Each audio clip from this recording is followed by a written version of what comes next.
Meninos e meninas, então, oficialmente aí, bom dia.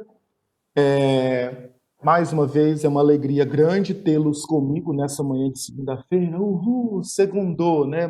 Para a gente poder avançar aí nos nossos estudos, avançar nas nossas aulas e tentar apreender desse momento o máximo que a gente puder, tá, pessoas? Obviamente, creio que todos nós queríamos estar na sala de aula com as nossas aulas presenciais, né? Mas enquanto a situação não se normaliza, a gente vai caminhando por aqui. E aí é importante o esforço, né, o foco de cada um de vocês, não perder o objetivo, não perder a meta traçada para a gente alcançar, sem dúvida, o objetivo que nós traçamos para esse ano de 2020. Fechados? Nós vamos dar sequência hoje na análise das éticas helênicas, né, das éticas helênicas. Que éticas são essas? O cinismo, o epicurismo e o estoicismo. Nós já falamos nas aulas anteriores do estoicismo e do cinismo, e hoje nessa nós vamos trabalhar especificamente o epicurismo, né? Que é essa grande e importante corrente do pensamento filosófico que se desenvolveu ali no período helênico, e que debateu temas e conceitos importantes e até hoje para a gente poder pensar, para a gente poder refletir as nossas relações, né, os nossos contextos de cotidiano. Então, o Epicuro vai ser aí o objeto do nosso estudo, vai ser o objeto da nossa análise.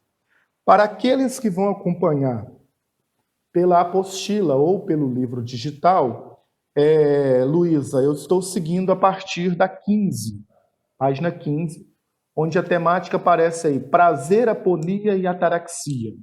Tá? A partir da 15, para quem vai acompanhar pela apostila ou pelo livro digital, esse vai ser aí o nosso assunto. Fechado?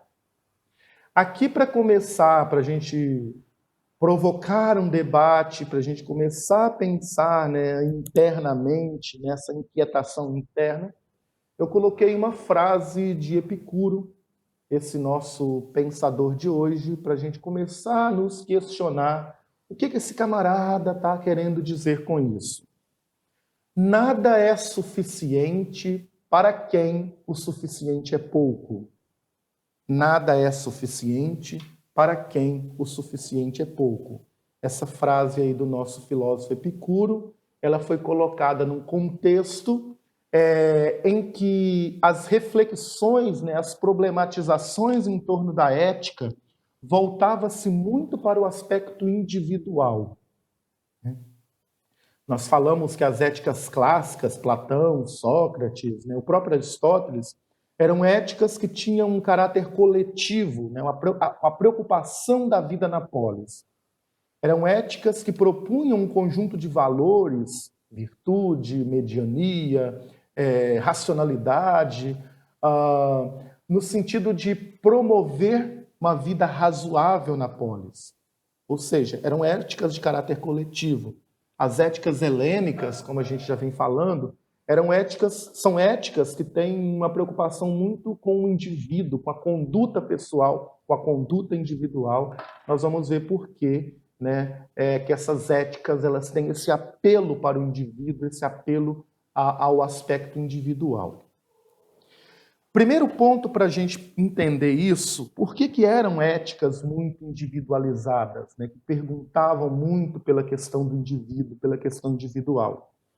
Nós teremos que voltar ao contexto em que essas éticas se desenvolveram, né? As éticas helênicas, estoicismo, cinismo e epicurismo, elas se desenvolveram num período da história grega que ficou chamado aí como período alexandrino. Esse período alexandrino ele foi marcado, né, pelas conquistas de Alexandre o Grande. Estou colocando aqui um mapa que traça um pouco as rotas militares feitas por Alexandre, né? É esse importante personagem da história antiga. E toda a península grega, de certa forma, ela foi unificada, né? As cidades-estados gregas foram unificadas pelo Império Alexandrino, se tornaram uma coisa só, fora as várias outras rotas, as várias outras batalhas que ele empreendeu ali pelo mundo antigo conhecido. E em pouco tempo, Alexandre ele conquistou, ele angariou aí um dos maiores impérios conhecidos no mundo antigo. O que isso tem a ver com a gente aqui para a ética epicurista? Esse período da história foi um período bastante conturbado, né? Foi um período bastante conturbado politicamente. E dentro desse período de conturbação política, né, de preocupação, de guerras, de conflitos políticos, as éticas que se desenvolvem nesse período, né, as 3 éticas que a gente mencionou até aqui, elas deixaram de ter um caráter assim mais coletivo e elas passaram a priorizar muito a questão da interioridade do indivíduo. Né? O finalzinho do texto está falando isso aí. Então, a questão individual, né, a preocupação individual, elas passaram a ter um aspecto mais preponderante do que propriamente a éticas clássicas, como Sócrates e Platão, Aristóteles, que tinham uma preocupação mais coletiva. Então, essas éticas, elas voltavam muito para uma preocupação individual. Eram éticas que prezavam muito pelo aspecto individual do sujeito. Imagina comigo aqui uma espécie de cartilha de como viver bem. Se a gente pudesse fazer uma metáfora para comparar essas éticas, né? Uma espécie de cartilha de como viver bem.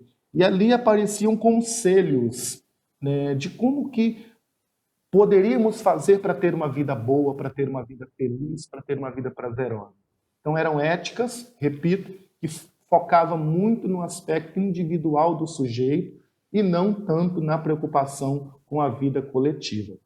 Dentro desse contexto, né, aparece aí o nosso Epicuro. O Epicuro foi uma pessoa, tá, gente? Com esse nome, pasmem, mas é isso mesmo. A mãe do cara resolveu dar o nome de Epicuro a ele.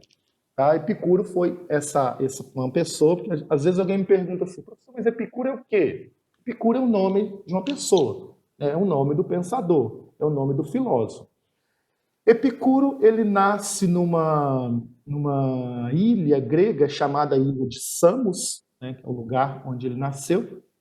Ele vem para Atenas, ok? Ele vem para Atenas, e em Atenas ele funda uma escola filosófica. Ele funda uma escola filosófica nos jardins de uma casa, de uma construção que tinha lá, um lugar antigo. Né? E eles ficaram conhecidos, os epicuristas ficaram conhecidos como filósofos do jardim. Né? A escola de Epicuro ficou conhecida aí como filósofos do jardim. Isso por quê? Porque essa escola filosófica ela foi fundada dentro de um jardim, de uma construção que se tinha lá em Atenas, e o lugar onde eles reuniam para debater, para encontrar, para discutir, para conversar, para outras cositas más, né, eram ali nesse jardim. É por isso filósofos do jardim. A ética epicurista ela foi apelidada aí de filósofos do jardim.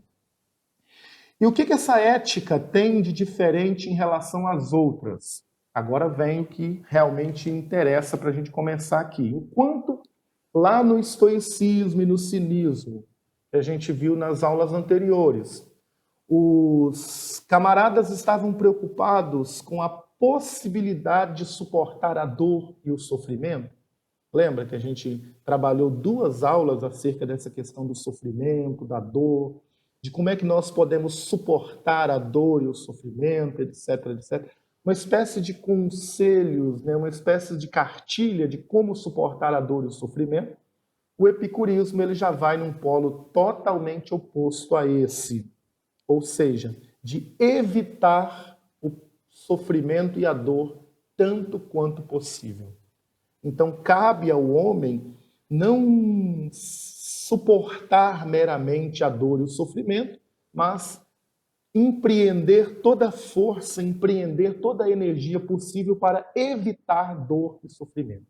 Tá? Olha a diferença aí com o estoicismo e com o cinismo que a gente trabalhou na semana nas semanas anteriores. Enquanto lá eu tenho uma proposta filosófica que vai nos ajudar a pensar possibilidades de suportar o sofrimento e a dor, aqui com o epicurismo a gente já tem uma proposta que vai num polo oposto, dizendo que, na verdade, o homem precisa empreender energias, empreender forças para suportar o sofrimento e para suportar a dor. Eu vou falar do hedonismo daqui a pouco, Luísa. Tem um slide só sobre o hedonismo, tá? Aí quando eu chegar lá, se ainda ficar com dúvida, você manda pergunta que teria o maior prazer em responder. Acho que daqui um pouquinho tem um slide somente sobre essa questão do hedonismo, beleza? Aí quando chegar lá a gente dialoga, tá? Então, para esse começo aqui, pessoas, nesse primeiro slide, o que eu quero que vocês marquem, que vocês visualizem? Que o epicurismo foi um movimento filosófico que se desenvolveu no contexto ali grego do período alexandrino, tá? Período esse bastante conturbado politicamente pelas batalhas militares empreendidas por Alexandre naquele contexto, naquela época. Essa ética se caracterizou por ser uma ética bastante intimista, bastante individualista. É uma crítica que a gente vai fazer, possivelmente pode se fazer a Epicuro, né, que foi uma ética bastante individualista. Ele não estava tanto preocupado com as questões políticas, mas com as questões individuais, ao contrário de Platão e Sócrates, né, e o próprio Aristóteles, cujas éticas se preocuparam com a questão política, com a questão social, com a questão coletiva. Essas éticas agora elas estão focadas mais na questão mais intimista, mais individualizada, na questão mais específica dos sujeitos enquanto sujeito individual e não enquanto sujeito coletivo, tá? E essa ética ela se caracteriza pela tese, né? A palavra é essa, e pensei em outra, mas a palavra mais correta seria essa, pela tese de que o homem deve evitar o quanto puder a dor e o sofrimento. Né? Nós não nascemos para a dor e nós não nascemos para o sofrimento. Então nós temos que evitar dor e sofrimento o quanto puder, o quanto for possível. Tá, pessoas? Então esse é o primeiro ponto aí para a gente poder entrar dentro desse movimento que nós chamamos de epicurismo e avançar nele. Até aqui, tranquilo sobre o contexto, gente? Alguma dúvida sobre contexto? Se tiver dúvida, é o momento, tá? É importante, né? Guilherme está dizendo ali que está tranquilo, Fernanda está tranquilo. É fácil isso, Nalanda também. É só você associar, olha, período alexandrino, as campanhas militares empreendidas por Alexandre ali, naquela região, deixou o ambiente político totalmente conturbado, totalmente confuso, e é dentro desse contexto que Epicuro desenvolve o seu pensamento com uma filosofia preocupada com o sujeito, preocupada com o indivíduo, né, e não totalmente preocupada com as questões sociais, com as questões políticas da época, mas uma filosofia de caráter bastante intimista, uma ética de caráter bastante individualista. Fechado? Esse é o nosso contexto. Beleza. A principal característica da ética epicurista que aparece no livro de vocês, na página 15, é de que foi uma ética marcada pela busca do prazer. Tá? Por isso, Luísa, já começando aí a responder a sua pergunta, por isso ela foi caracterizada como hedonista. Depois a gente vai ver até onde isso é válido, até onde isso é questionável, mas no princípio você pode fazer essa caracterização sim. A ética epicurista foi uma ética marcada pela busca do prazer. Tá? Então o primeiro passo é a gente... Vocês estão conseguindo me ouvir? Parece que travou aqui para mim ou está tranquilo aí para vocês? Está tudo certo? Está tranquilo? Parece que travou aqui.